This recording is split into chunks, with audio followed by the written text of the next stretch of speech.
Hi, everybody. Welcome back to Dave's Math channel. I'm your host, David Tier. And as I do every Saturday, I'm featuring the biography of another famous mathematician. I have these listed chronologically at the end of volume 2, the second volume shown here. And I'm up to the 35th on my list out of 80. And that one is Simeon Denis Poisson. I hope I pronounced that right. He was a French mathematician who lived and physicist who lived from 1781 to 1840. And here's the bio I feature in my book about him. I don't think I said nearly enough about him, as it turns out. I mean, he was known for a lot of different things. He made a lot of contributions to math and physics. I just mentioned a couple of them in my book.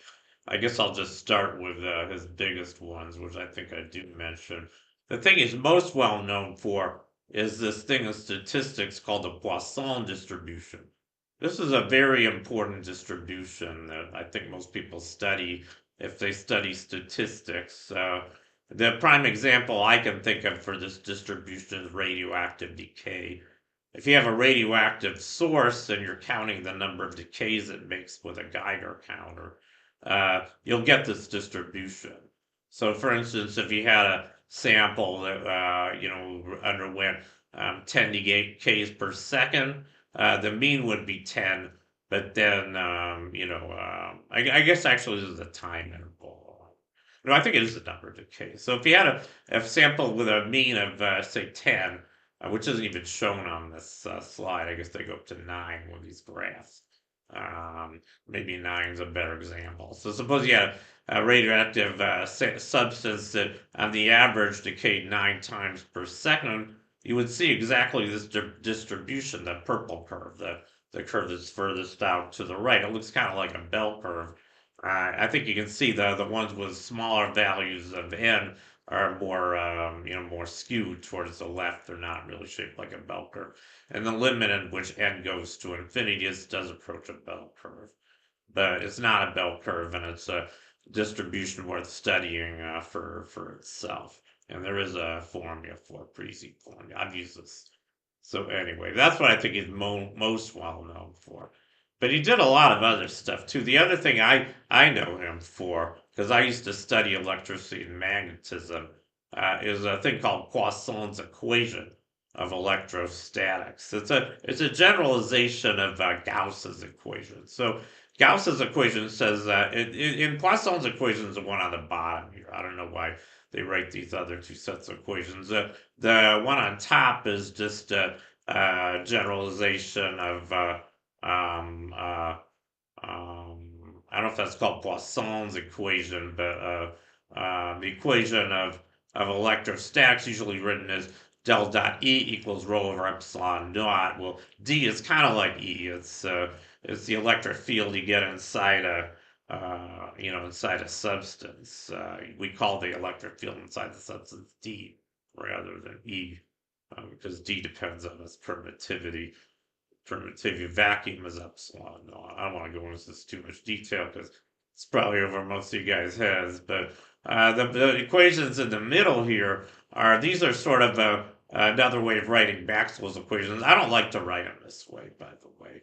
I don't like to use D and H. D and H are where you have electric and magnetic fields inside of materials, but inside a vacuum they're just E and B.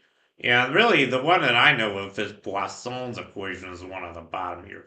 Del squared V equals rho minus rho over epsilon.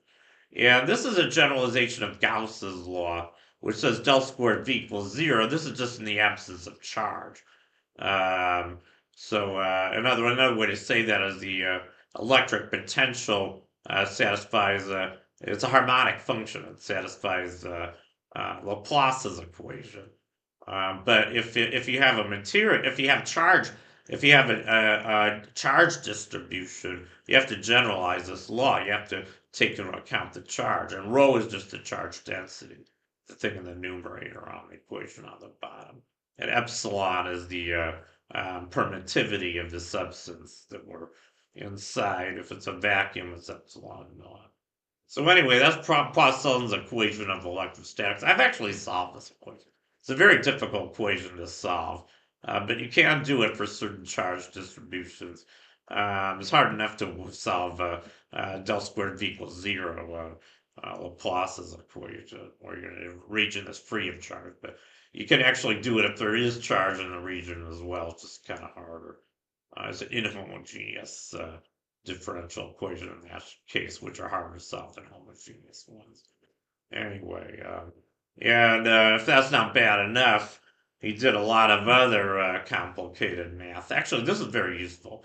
He came up with something called the Poisson brackets, and this is one way you can formulate Newton's laws. Newton's laws of mechanics. I mean, I think maybe you guys know if you've studied first year physics that Newton had three laws of motion.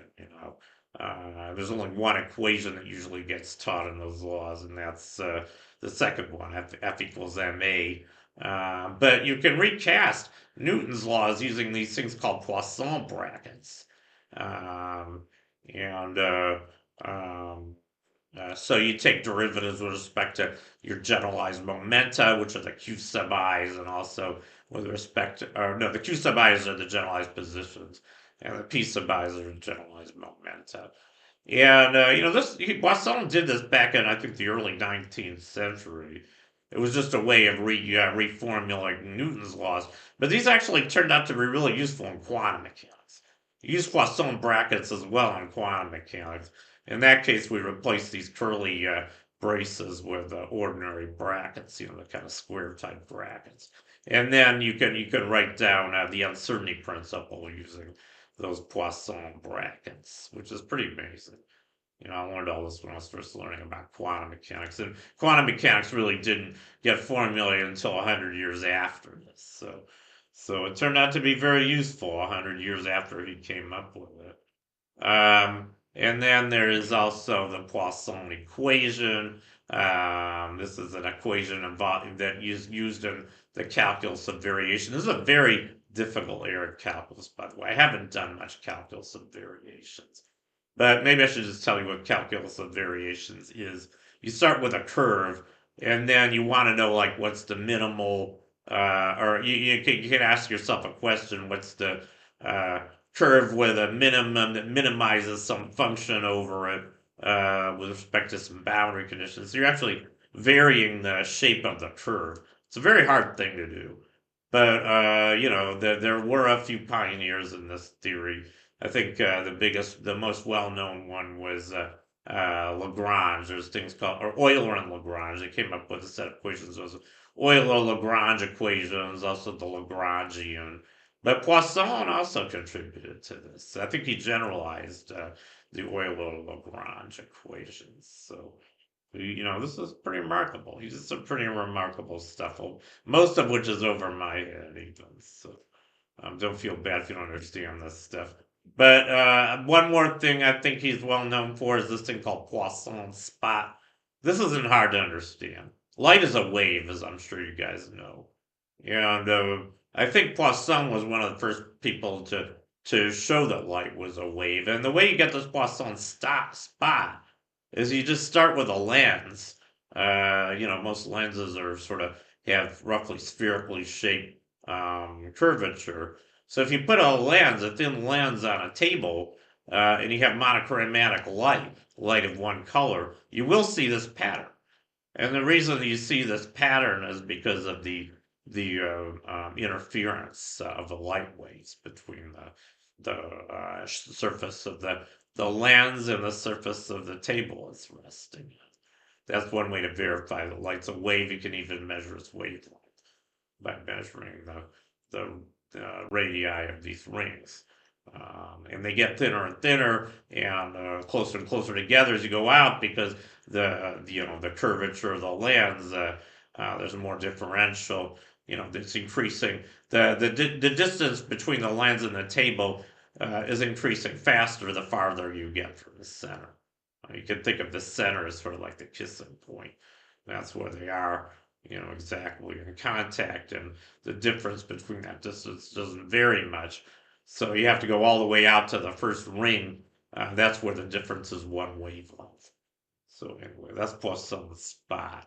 And that concludes my feature on Siméon Denis Poisson, who I think was a really great mathematician from the early 19th century. So thank you for watching. Long live math, and I'll see you guys next time. Bye.